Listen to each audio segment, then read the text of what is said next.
Hello नमस्कार दोस्तों, स्वागत है आपका रामा ज्ञानशाला यूट्यूब परिवार में। दोस्तों आज हम बात करने जा रहे हैं कॉमन एडमिशन टेस्ट समान पात्रता परीक्षा। 23 जून को एक नोटिफिकेशन आया था राजस्थान सरकार के कार्मिक विभाग से। उसमें क्या था कि जिन पदों के लिए पहले राजस्थान लोक सेवा आयोग और राजस्थान कर्मचारी चयन बोर्ड आरपीएससी और आरएसएसबी बोर्ड जो हैं परीक्षा लेते आए हैं, कुछ पदों की जो अपन आगे बात करेंगे, उनके लिए समान पात्रता परीक्षा आयोजन किया जाना प्रस्तावित है। ठीक है, उसमें क्या होना है कि पहले आप ये समझो, राजस्थान में 4 प्रकार की सेवाएं होती हैं। कौन सी होती हैं? एक राज्य सेवा, राजस्थान स्टेट सर्विस। उसके बाद में होती है राजस्थान अधीनस्थ सेवा। उसके बाद में होती है राज्य मंत्रालयिक सेवा और चौथी होती है चतुर्श्रेणी सेवा। पहले आप इस चीज़ पर फोकस कीजिए। सरकारी नौकरी के मतलब 4 प्रकार के प्रारूप बनाए गए हैं राजस्थान में। सबसे पहले स्टेट सर्विस, जिसमें अपन आरएएस, आरपीएस, अकाउंट सर्विस, जो भी बड़ी सेवाएं हैं उनके अधिकारियों का एक कैडर होता है। आरए मतलब राजस्थान स्टेट सर्विस, राज्य सेवा। उसके अलावा होती है अधीनस्थ सेवा, सबऑर्डिनेट सर्विस। उसके अलावा मिनिस्ट्रियल सर्विस, मंत्रालय सेवा। चौथी होती है चतुर्श्रेणी कर्मचारी सेवा।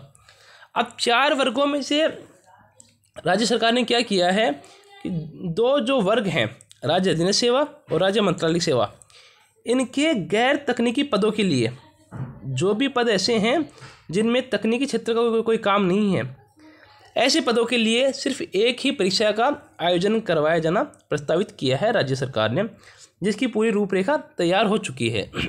मतलब क्या, आपको सिर्फ एक एग्ज़ाम लगेगी।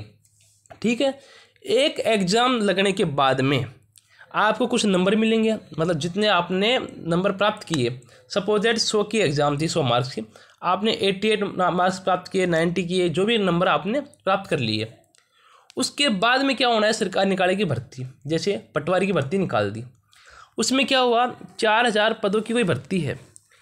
अब आपसे कहेंगे कि आपने पहले तो सीईटी का एग्ज़ाम हो गया आपका, सबसे पहले एग्ज़ाम होना है सीईटी का, कॉमन एलिजिबिलिटी टेस्ट, समान पात्रता परीक्षा।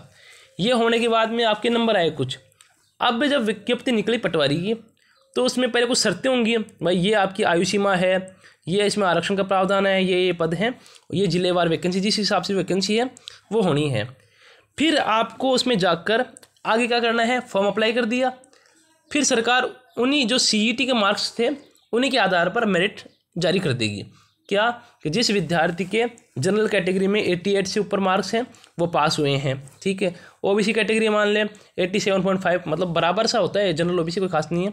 इसके अलावा ईडब्ल्यूएस में ये कट ऑफ जा रही है, तो कट ऑफ किससे जाएगी, सीईटी के एग्ज़ाम से। मतलब पटवारी की भर्ती है तो सिर्फ सीईटी के एग्ज़ाम, कोई वुमन सुपरवाइजर की एग्ज़ाम है तो सिर्फ सीईटी। भर्ती अलग अलग होंगी, परीक्षा एक परीक्षा आपने दे दी। अब को आपको जिसमें इंटरेस्ट है आप उसी का फॉर्म भरो जब वैकेंसी निकलती है तब। मतलब आपको परीक्षा वाली माथाफोड़ी सिर्फ एक बार करनी है, फॉर्म फीस एक ही बार लगनी है। मतलब खर्चा बच गया, आपकी मेहनत बच गई। आपने एक एग्ज़ाम दे दिया, अच्छे नंबर आ गए, संतोषजनक, आप फ्री हो जाइए, अपनी स्वरुचि का काम कीजिए, या आप आरएएस की एग्ज़ाम की तैयारी कर लीजिए, यूपीएससी की प्रिपरेशन कर लीजिए। मतलब जो भी आपका इंटरेस्ट है आप वो कर सकते हो। मतलब कुल मिला की बात ये है, सरकार की माथाफोड़ी खत्म, आपकी माथाफोड़ी खत्म। ये सब चीज़ें हैं, तो सरकार ने एक अच्छा कदम उठाया है। अब देखते हैं ये कितना एप्लीकेबल हो पाता है। जानते हैं इसके बारे में कुछ बातें जिनके लिए विद्यार्थियों को आशंका रहती है कि क्या है क्या नहीं है। तो मैंने अपना प्रयास किया है, आपको कहाँ तक समझ में आता है। अगर कुछ समझ में नहीं आता है तो आप सीधा पूछ सकते हैं। मैं स्वागत करता हूँ आपका रामा ज्ञानशाला यूट्यूब परिवार में। चलते हैं सीईटी को आज समझ लेते हैं थोड़ा सा। पहले मैंने बताया कि जो राज्य अधीनस्थ सेवा और मंत्रालय सेवा के जो पद हैं उसमें सिर्फ गैर तकनीकी पद, तकनीकी पदों की यहाँ बात नहीं हो रही है, जिसमें मतलब टेक्निकल कोई पार्ट नहीं है, ऐसी पदों की भर्ती के लिए राजस्थान कर्मचारी चयन बोर्ड जो था आरएसएसबी, ठीक है, राजस्थान कर्मचारी चयन बोर्ड, ये भर्ती कराता है हमेशा से। उसमें एक प्रकोष्ठ बनाया जाएगा जिसका प्रभारी रहेगा राजस्थान प्रशासनिक सेवा के सीनियर आरएएस ऑफिसर। ठीक है, बोर्ड है राजस्थान कर्मचारी चयन बोर्ड, इनके अध्यक्ष वगैरह, सचिव वगैरह सब हैं वो रहेंगे, लेकिन एक प्रकोष्ठ बनाया जाएगा जो सीईटी कंडक्ट करवाएगा। ठीक है, जिसके प्रभारी रहेंगे राजस्थान प्रशासनिक सेवा आयोग प्रशासनिक सेवा के सीनियर RAS ऑफिसर, जिनका काम रहेगा कोऑर्डिनेशन का। भाई पेपर बनेगा कैसे, उसमें सामग्री कैसी रहेगी, फिर सारे सिस्टम जमा के ये उस प्रभार के अधिकारी रहेंगे, प्रकोष्ठ के अधिकारी रहेंगे। अब आगे बात करते हैं। CET का एग्ज़ाम हर साल रहेगा। अभी जो प्रस्तावित है, हर साल आपकी CET का एग्ज़ाम लगना है। जो भी इसमें टाइम रहेगा, एक एग्ज़ाम आपकी होनी है। CET के मार्क्स की वैलिडिटी रहेगी 3 साल। जैसे आपने इस बार एग्ज़ाम दिया, 3 साल तक वो मार्क्स आपके काम आ सकते हैं। मतलब 3 साल तक आपको एग्ज़ाम देने की आवश्यकता नहीं है अगर आपके नंबर ठीक आ रहे हैं। और मना भी नहीं है कि आप अगले साल एग्ज़ाम नहीं दोगे। एक साल आपके नंबर आए कम, आपको लगता है यार मैं अच्छा प्रयास करूँगा और नंबर ला सकता हूँ, तो आप वापस एग्ज़ाम दे लीजिए। मतलब ये बाध्यता नहीं है कि आप अगली बार एग्ज़ाम दे नहीं सकते, आप हर बार एग्ज़ाम दीजिए। लेकिन मैं ये मानता हूँ कि जो आपका प्रथम प्रयास है, ऐसे देना चाहिए कि मेरा अंतिम प्रयास है। मैं जो कह रहा हूँ, मतलब हमेशा ये सोचो कि अब CET का एग्ज़ाम नहीं होगा, लास्ट बार हो रहा है, इस हिसाब से तैयारी कीजिए, आपको अच्छा परिणाम मिलेगा। दूसरी बात, वो जो एग्ज़ाम होगी CET की, उसमें बहुविकल्पीय प्रश्न आने हैं। ऑब्जेक्टिव टाइप का एग्ज़ाम होना है, एक पेपर होगा जिसमें ऑब्जेक्टिव टाइप के क्वेश्चन आएंगे। आपको यस और नो जो भी गोले भरने का परंपरा है या फिर कभी ऑनलाइन का प्रावधान जो भी होगा वैसा, मतलब बहुविकल्पीय परीक्षा होनी है, सब्जेक्टिव नहीं है। मेंस का पेपर जैसा कोई सीन इसमें नहीं होने वाला है। दूसरी बात, परीक्षा में बैठने की कोई सीमा नहीं होगी। अवसरों की जो अपने सीमा कहते हैं ना, कितने चांस मिलेंगे, जी नहीं, कोई इसमें चांस नहीं है। आप जितने चांस इसमें मिलते हैं फिक्स अनलिमिटेड है, आप जितना एग्ज़ाम दे सकते हो जितना दीजिए, हर साल दीजिए। बस ये ध्यान रखना, आपने जो एग्ज़ाम में नंबर प्राप्त किए हैं वो 3 साल के लिए वैलिड रहेंगे। दूसरी बात, आपके जिस CET में मैक्सिमम नंबर आए थे वही आप उसमें काउंट करवाइए कि साहब मेरे इस CET में नंबर आए थे, उसी हिसाब से मैं चाहता हूँ कि मुझे इसी हिसाब से नंबर मिले। ठीक है, मैंने बस 2021 का CET दिया था, इतने नंबर आए थे मेरे, मैं इस एग्ज़ाम के लिए ये वाले CET के मार्क्स शो करना चाहता हूँ। आगे चलते हैं। अब बात कर लेते हैं कि कौन कौन सी एग्ज़ाम के लिए CET का एग्ज़ाम होना है। दोस्तों, CET का एग्ज़ाम 2 प्रकार की वैकेंसी के लिए होने वाला है, जिसमें एक शेड्यूल फर्स्ट, जिसमें ग्रेजुएशन लेवल की जो भर्ती होती हैं उनके लिए CET अलग होगा, और 12th स्टैंडर्ड की एग्ज़ाम होती है जिनके लिए CET अलग होना है। राजस्थान सरकार के कुछ पद हैं, सिर्फ वो ही CET के दायरे में आएंगे, सभी नहीं आएंगे। तो CET के दायरे में कौन कौन से पद आएंगे, पहले अपन समझते हैं ग्रेजुएशन लेवल के कौन से पद आएंगे। तो ग्रेजुएशन लेवल के पद आने हैं राजस्थान इंजीनियरिंग सबऑर्डिनेट सर्विस। इसके अंदर जिलादार एक पद होता है, जो आप CET के एग्ज़ाम देने के बाद में उस भर्ती के लिए आप आवेदन कर पाएंगे। ठीक है। दूसरी बात, Rajasthan subordinate account service. Account service में जूनियर अकाउंटेंट की जो वैकेंसी है उसके लिए आप एप्लीकेबल कर पाएंगे। ग्रेजुएशन लेवल की बात हो रही है अभी, है ना। राजस्व लेखा सेवा में TRA, ये भी एक अकाउंट असिस्टेंट जैसी पोस्ट है, उसके लिए भी आपको CET में मिल जाएगा काम।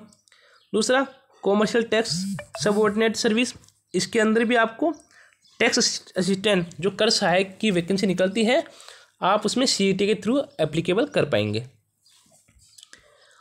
अगला है राजस्थान उद्योग अधीनस्थ सेवा में उद्योग अधिकारी, जिला उद्योग अधिकारी हो गया, ये प्रबंधक हो गया उद्योग सेवा संपदा का, उद्योग निरीक्षक। तो ये सब चीज़ें CET के दायरे में आती हैं। इसके अलावा कौन से आती है, वुमेन सुपरवाइजर, जिसको अपन जानते हैं। एक दूसरे सुपरवाइजर कौन से, चाइल्ड डेवलपमेंट बाल विकास विभाग में। इसके अलावा बात करें अपन पंचायत राज वाले विभाग में कोऑर्डिनेटर ट्रेनिंग और कोऑर्डिनेशन सुपरवाइजन, ये भी सुपरवाइजर की एक पोस्ट है जिसके अंतर्गत भी आप CET के दायरे में आते हैं। इसके अलावा बात करें अपन जेल विभाग की, तो दोस्तों जेल विभाग के अंदर सब ये राजस्थान जेल अधीनस्थ सेवा में डिप्टी जेलर की पोस्ट और असिस्टेंट जेलर की पोस्ट, ये भी CET के दायरे में रखी गई हैं। बहुचर्चित सबसे बड़ी बात, लैंड रेवेन्यू पटवारी, तो पटवारी का पद भी CET के दायरे में आएगा। इसके अलावा VDO विलेज डेवलपमेंट ऑफिसर, इसके अलावा होटल सुपरिटेंडेंट, मतलब जो होते हैं ना अपने छात्रावास सरकार के, उनके अधीक्षक। तो ये सारी पोस्ट उसके अंतर्गत आनी है CET के दायरे में। ये तो बात थी ग्रेजुएशन लेवल की। CET अलग अलग होनी है, ग्रेजुएशन की अलग होगी और 12th स्टैंडर्ड की अलग होगी।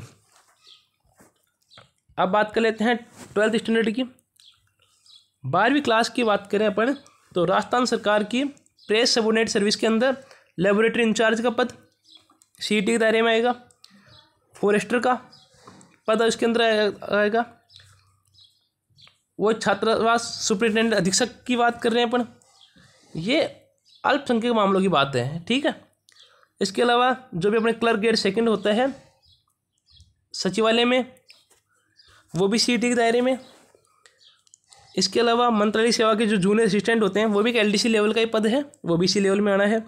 इसके अलावा आरपीएससी के अंदर जो एलडीसी होते हैं वो भी इसी के अंतर्गत आएंगे। इसके अलावा पंचायती राज में एलडीसी, वो भी इसी के अंतर्गत। और एक्साइज सबऑर्डिनेट सर्विस में जमादार ग्रेड सेकंड, ये सभी जो पद हैं वो सीईटी के दायरे में आने फिक्स हुए हैं।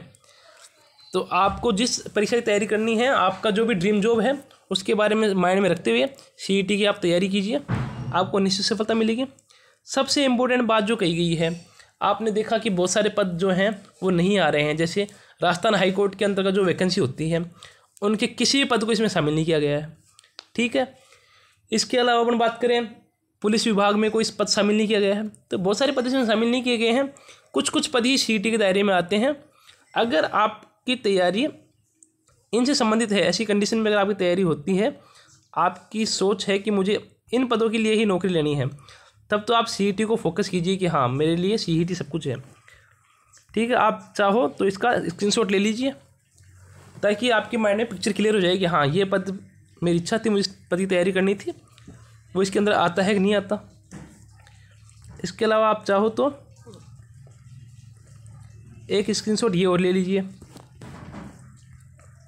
ताकि आपको पता चल जाए कि मेरा जो एग्ज़ाम है या मेरी जो भर्ती है इसके अंतर्गत आती है या नहीं आती है, ठीक है। अब एक ख़ास बात और मैं बता दूं, जो भी वैकेंसी भी रनिंग में है, ठीक है, जैसे पटवारी की वैकेंसी रनिंग में है, ऐसी कुछ वैकेंसियाँ हैं वो सीईटी के दायरे में नहीं आएंगी। जिनका मतलब विज्ञापन जारी हो चुका है उनमें सीईटी लागू नहीं होगा, चाहे वो कभी पूरी हो, ठीक है। जैसे पटवारी की वैकेंसी का जारी हो चुका है तो जाहिर सी बात है वो सीईटी के दायरे में नहीं आने वाला है, उसको तो आरएसएमएसएस भी अपने हिसाब से करवाएगा। तो अब खास बात यही है कि आप पहले तो उसी एग्ज़ाम में फोकस रखिए जो आप करते आए हैं। अब समस्या ये है कि इसका सिलेबस क्या होगा, एग्ज़ाम पैटर्न क्या होगा। तो इसके लिए आप निश्चिंत रहिए, सरकार के पास 4-5 विकल्प है, math, English, GK, reasoning, science, Hindi वगैरह यही हैं। ये तो है नहीं कि आपको डांस परफॉर्म करवाएंगे। मतलब पढ़ने वाले विद्यार्थी के लिए पहले भी समस्या नहीं थी, आज भी नहीं है। अब थोड़ा रास्ता आसान हुआ है कि सीईटी के थ्रू एक एग्ज़ाम होगा, मुझे मेरा ऑल द बेस्ट इसी एग्ज़ाम में देना है, ज़्यादा कोई समस्या वाली बात नहीं होगी। आशा करता हूँ दी गई जानकारी आप समझ पाए होंगे। फिर भी कोई क्वेश्चन आपके माइंड में सीईटी से रिलेटेड है, आप कमेंट सेक्शन में ज़रूर पूछिए। आपको पता है रामा ज्ञानशाला यूट्यूब परिवार ने काफ़ी दिनों से ऐसी परंपरा शुरू की है जिसके अंतर्गत विद्यार्थियों की हम मदद कर पाएँ। अगर आप भी इस प्रक्रिया का हिस्सा बनना चाहते हैं तो आप वीडियो को ज़्यादा से ज़्यादा शेयर कीजिए ताकि लोगों तक पहुंच पाए, जन कल्याण में आप भी अपना साथ दें। इसी के साथ ही बहुत बहुत धन्यवाद। रामा ज्ञानशाला यूट्यूब परिवार आपके उज्जवल भविष्य की कामना करता है। धन्यवाद।